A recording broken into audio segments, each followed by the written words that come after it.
Last week, dira ang arangkada sa WBSU Haniway Campus agud saksihan ang inyo pinasahinga palagwaon. Sa mga wala nakalantaw, ari ang masadya nga nagkalatabo.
Talento sang Haniway noon, ilabi na sa mga estudyante sa West Visayas State University Haniway Campus ang napamatud-an sa sininga presentasyon nga gintiguluhan Pagbutlak.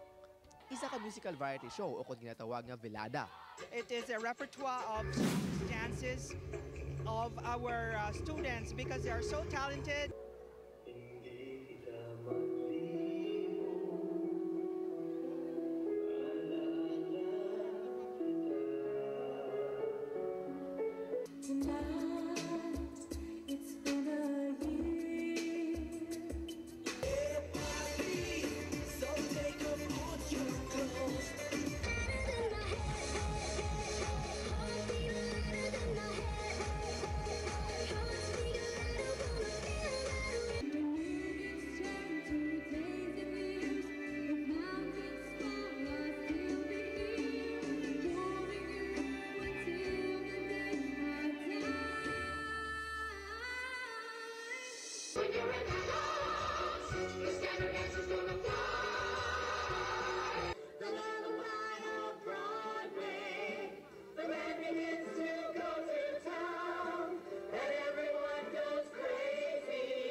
Ini nga presentasyon ang gin-conceptualize ang isa ka visual artist kag professional photographer na si Engineer Ronnie Poblacion.